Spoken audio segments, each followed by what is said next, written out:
Hey everybody, today we're going to get started with one of the most basic units of meaning in any language, and that is the sentence. And we're going to talk about how to construct complete sentences and how to tell the difference between complete sentences and run-ons and fragments. And this is something that um, uh, if you can get out of high school knowing what this is and having a good command of it, you're going to be leaps and bounds ahead of other people. So let's go jump right in here to taking a look at complete sentences and what they are and how to define them. It says here, complete sentences contain three elements: a subject, a verb, and a complete thought. So the subject part and the verb part, they kind of work together. You know, the subject is a noun. You know that the verb is obviously a verb. But if the subject is doing the verb or being the verb, there are two different types of verbs, the action verb and the what I call the state of being verb. You may have heard of it referred to as a linking verb. I like to call it a state of being verb. But the subject and the verb, and those most people can usually get. It's the complete thought part that gets a little bit tricky. So we're going to talk about how to determine that. And just to dispel a little bit of a misconception here, the length of a grouping of words does not determine whether it's a fragment, a run-on, or a complete sentence. A lot of people believe that, you know, if it's only a few words, it must be a fragment. If it's way too many words, or if it looks too long, it must be a run-on, and if it's somewhere in the middle, then it must be a complete sentence. And keep in mind that length means nothing when it comes to whether something is a complete thought or not. An analogy I like to use is, just because someone is small doesn't mean they're not a complete human being. Just because someone is very large doesn't mean that they're more than one human being. So human beings come in lots of different sizes, and so do sentences. Fragments can be very long. Complete sentences and run-ons can be very short. And here's an example of a complete sentence. We won. It has a subject, it has a verb, and it has a complete thought. What happened? How did the game come out? We won. Okay, that's a complete thought, so it's a complete sentence. Here's an example of a fragment.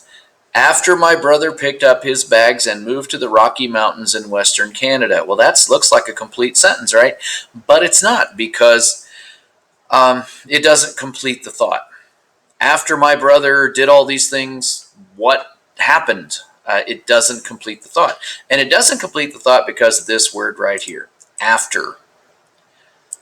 If you just had the rest of this, my brother packed up his bags and moved to the Rocky Mountains in Western Canada, that would be a complete thought. But because we add this word at the beginning, we actually make the sentence longer. Now it becomes a fragment. This word is what's called a subordinating conjunction. A subordinating conjunction is a word that if you add it to a sentence, it turns that sentence into a fragment. It makes it less important or less complete than a complete sentence.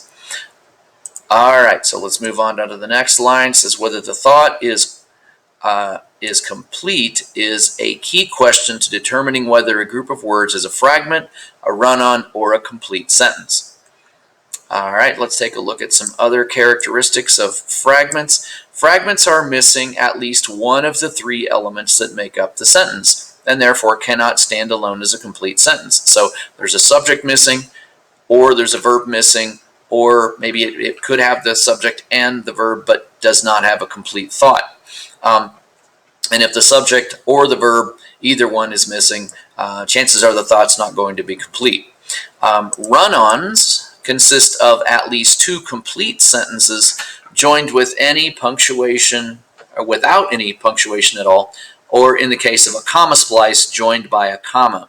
So run-ons are two complete sentences that are just sort of smushed together with absolutely nothing, or some people like to stick them together with a comma, and that's a special kind of a run-on referred to as a comma splice. So we're going to take a look at some examples here. These are some pretty basic ideas, some basic examples, and we'll take a look at number one. Although Mary has been my best friend.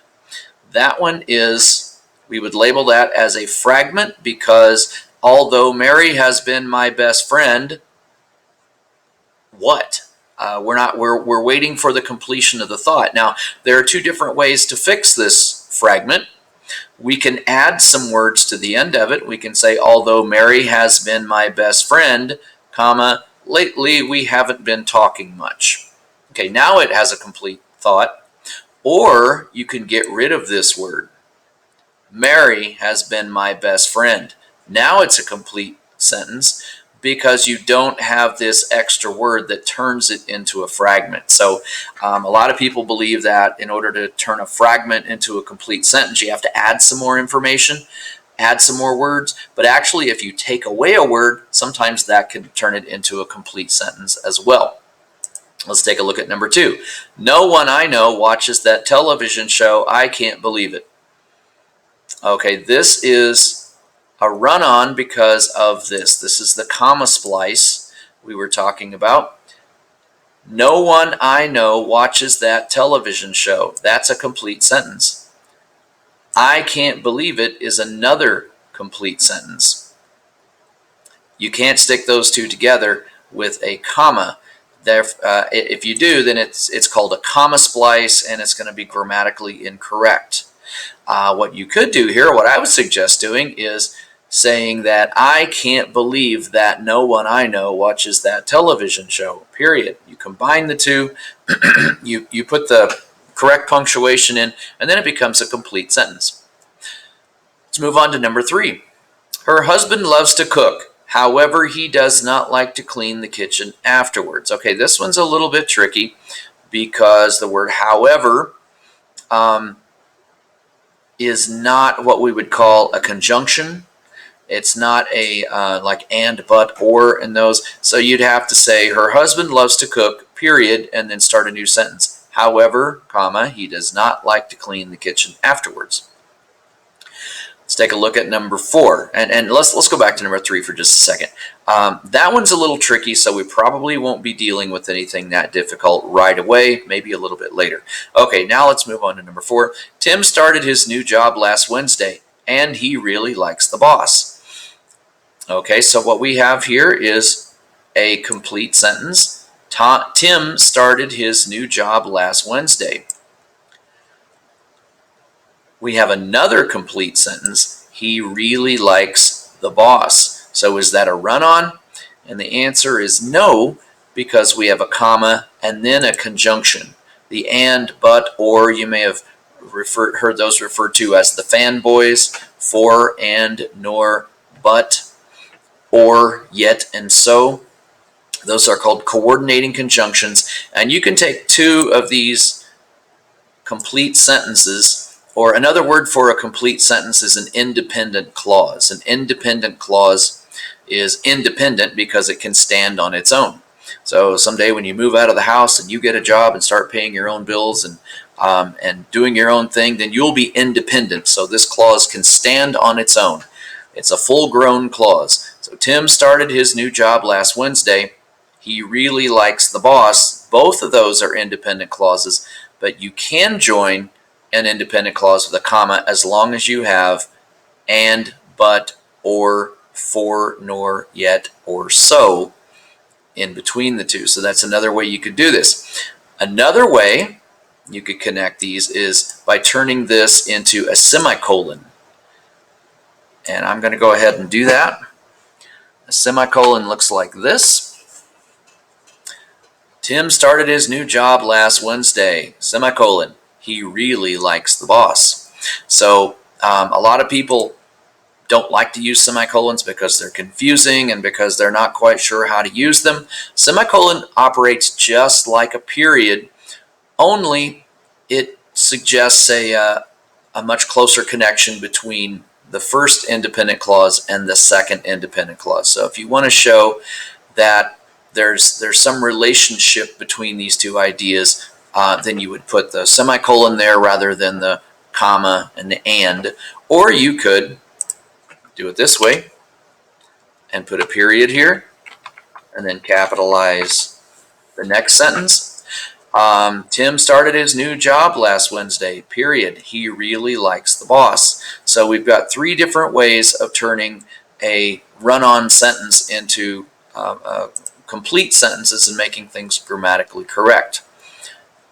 Let's move on to number 5.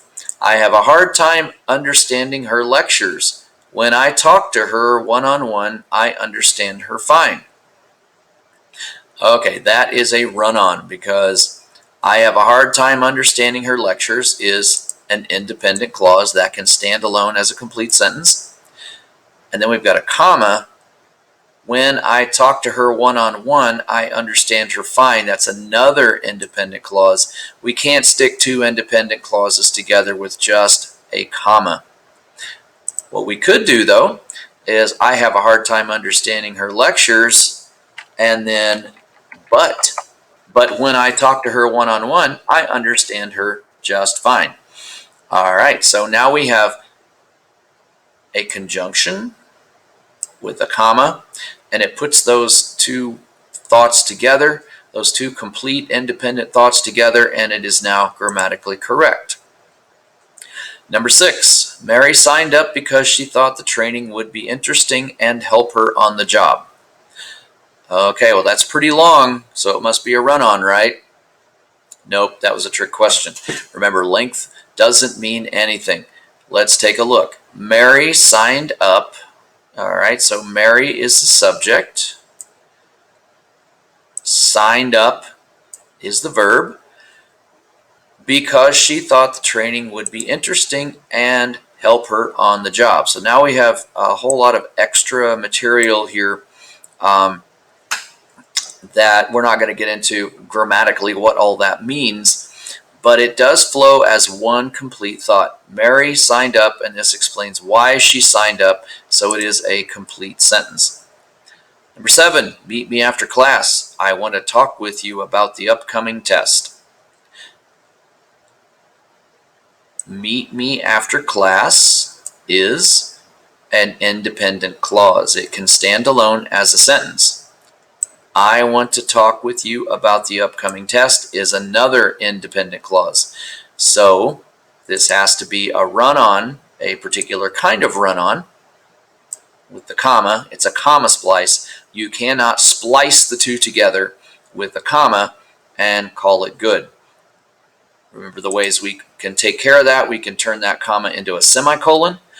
We can put another word in the middle. Meet me after class because I want to talk with you about the upcoming test. We probably don't want to say and I want to talk with you because there's a cause and effect going on there. Or we could put a period there and it would work out just fine. But I would suggest saying meet me after class because I want to talk with you about the upcoming test, because it conveys the meaning a whole lot more clearly. Number 8, the one who looks like a military officer but acts like a spoiled brat.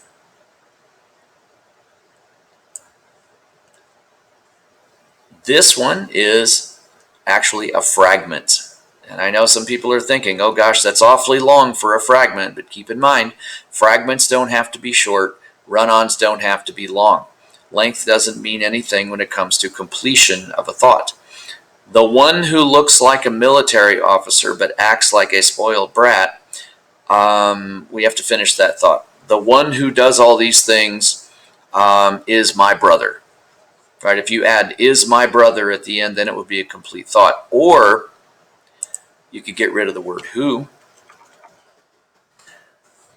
and maybe change this to make it make a little more sense. That one looks like a military officer but acts like a spoiled brat. Now it's a complete sentence.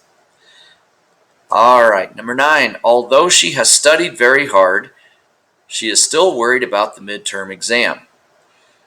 Okay, so we have 2 parts to this, so you might be tempted to think this is a run-on. She is still worried about the midterm exam can stand alone as a complete sentence. Can this part stand alone as a complete sentence? Although she has studied very hard? Actually, it cannot because of the word although. So although she has studied very hard is a dependent clause. So it cannot stand alone as a complete sentence. It is dependent. This one is independent. So if you have a dependent clause connected to an independent clause, then you have a complete sentence. If you took away the word although, it would turn this into a complete sentence and this into a complete sentence, and it would turn the whole thing into a run-on, remember, a comma splice. But since we have although at the beginning, it turns this into a dependent clause, and a dependent clause can be connected to an independent clause, and now it's a complete sentence. Let's take a look at number 10. One of the best ways to improve your writing is to read and analyze what you read. Okay, let's take a look at that one for a minute. One of the best ways to improve your writing. Well, first of all, that one cannot stand alone as a complete sentence. One of the best ways to do this. So it just kind of functions as a big, lengthy noun phrase. And then is to read and analyze what you read. That one can't stand alone as a complete sentence either. Now, if you took the punctuation out of the middle here and set it all as one long sentence, then it would be a complete sentence. One of the best ways to improve your writing is to read and analyze what you read. And we could probably get rid of some of that repetition at the end too, right? We don't need to, if you're going to analyze what you read, of course you're going to read it. So you could shorten that a little bit and make it more concise and make it more sense. It has been a long time since I have been to the beach. I am looking forward to the trip. All right, here we go with the comma splice again. It has been a long time since I've been to the beach. That is an independent clause. Group of words that can stand alone as a complete sentence. I am looking forward to the trip. Another word, a group of words that can stand alone as a complete sentence. Remember, you cannot connect these with a comma, otherwise we have a comma splice. I would put a semicolon there because the two ideas are very closely connected. Or you could put a comma and coordinating conjunction. It has been a long time since I've been to the beach, so I am looking forward to the trip. So this shows the relationship between this long idea and this long idea. All right, one last example, and then we're going to move on, and I'm going to let you try to apply these on your own with your homework for tomorrow. When you have finished your homework and are ready to take a break. All right, this one is actually a fragment. When you have finished your homework and are ready to take a break, comma, let me know because I'll give you some cookies. We have to say, you know, when this happens, something else is going to happen, right? We have to finish the thought, or we could get rid of this word. You have finished your homework and are ready to take a break.